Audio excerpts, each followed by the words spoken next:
As I sit on a block, I am resting my back body against the cabinet, hence my substitute wall.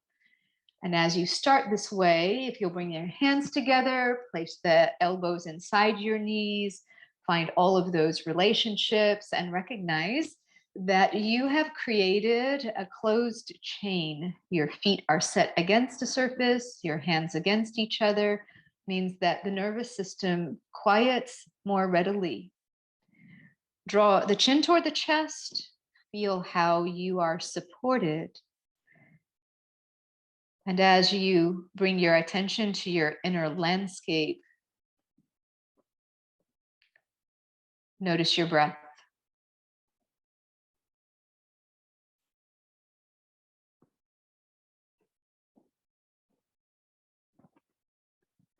Today, we will focus on this intersection between how the mind is the place of knowing and the heart is the place of feeling. And that place that they intersect is our opportunity for understanding. In our asana practice, in our practice of poses, it is an experiential opportunity for understanding. And it may start with just this physical layer, but it goes well beyond that. And as your practice deepens, you will begin to find that more.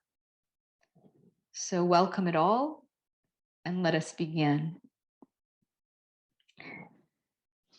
As you are ready to continue sitting at this block, I want you to turn in such a way that you will be able to place one leg with the wall. So now I'm going to come to my leg's length to place my toes at the wall.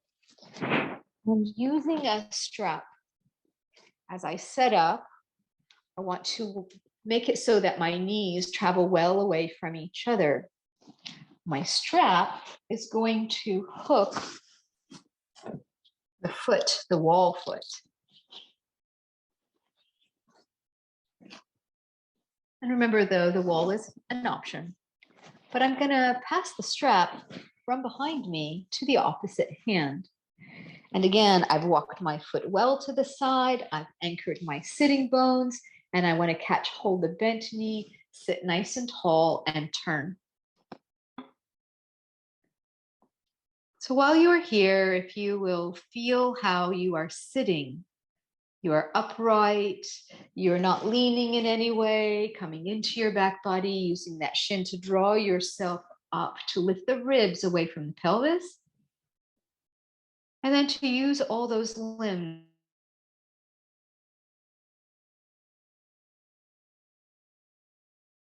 You can turn your head as you exhale next and look behind you any amount more. But humor me and consider turning your head then in the other direction and looking back towards your toes. Notice how that changes things, how you might be more inclined to draw into your back body.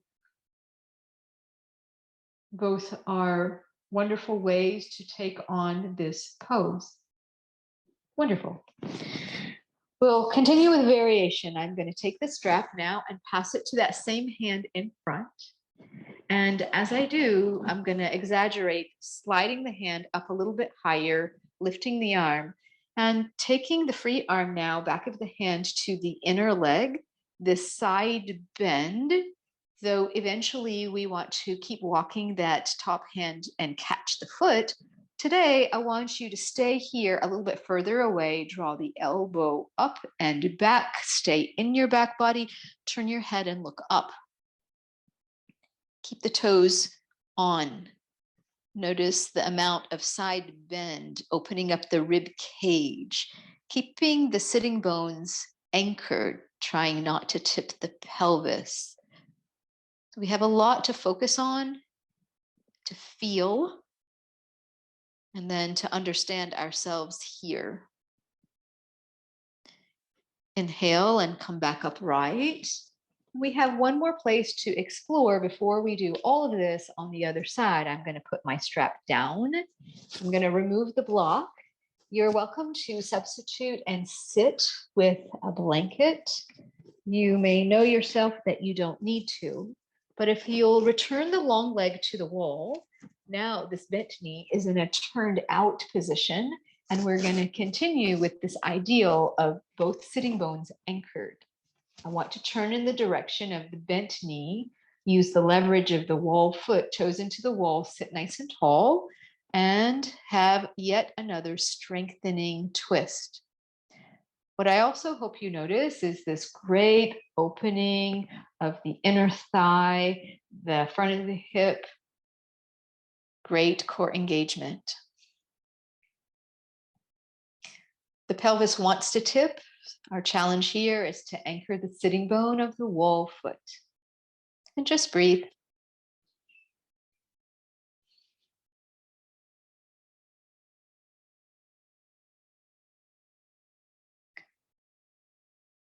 We are aiming to have the same experience on the other side, so our body will welcome the twist in the other direction. But let's initiate that. Let's ease into it. If I were to sit now with my feet together, I can turn the other leg out, rest the knee against the inner foot, draw that turned out leg toward me, so it's more of a hero style pose foot, and I can turn toward the wall and push. The idea here is to stay with more of a lift, to maintain how when we come out of a twist, our body might be more willing to hold more length, more space in the spine. There are a lot of ways that we can use this particular twist with the wall, great variation afforded to us in our yoga practice, but we are using it in a counterbalancing sort of way, and we're using it to transition to the other side. We're going to do all of these things with the same order on the other side. Here we go. As you inhale and come out of it, find your block. You'll simply turn to the other side. You might be turned away from your screen. You now know what to do. I'll still guide you with my words, but I'm going to use my cabinet as my other wall. I'm sitting on the block, planting one foot. My wall leg is at an angle. It's not completely 90 degrees to the side, but my sitting bones sure are 90 degrees to the wall. And I want to be with my knees far away from each other. Hence, I'm walking this planted foot away. I'm going to hook the strap to the wall foot, take it behind me, catch hold with the opposite hand back behind, hold on to this shin and sit tall and turn. There's a lot going on here. It's really easy to allow the knee to cave, to lean in unusual ways, but keeping the sitting bones anchored, we understand that now, and we work from how we've arrived, appreciating all of the engaged places for this very comprehensive strengthening twist. Inhale, and as you exhale, use your toes well. Use that planted foot well. Turn and look over the shoulder and back behind. I don't feel as if I get very far this way, but great action regardless. And then with the next exhalation, turn and look back. Look back to your toes and just feel.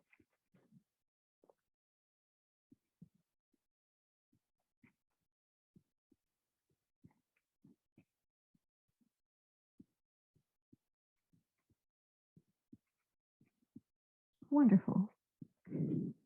Take the time now and pass the strap to the hand from the front side. So still the opposite hand has the strap. We're going to slide the elbow up and use the free arm outer hand to the inner leg, lifting the elbow, coming into the back body well, lifting up, and noticing the opening, expansion of the side ribs, keeping those sitting bones anchored yet.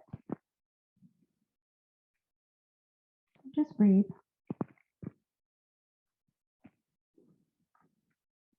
It is empowering to start with strengthening twists. It helps us to release tension that we may not be aware of, but in that releasing of tension to actually trade it for some strengthening. Inhale and come on back. And then, if you will, remove the strap and remove the block. So as I take the block away, I want to turn that bent knee out. I want to still maintain this ideal of, oh, but my knees are far away from each other.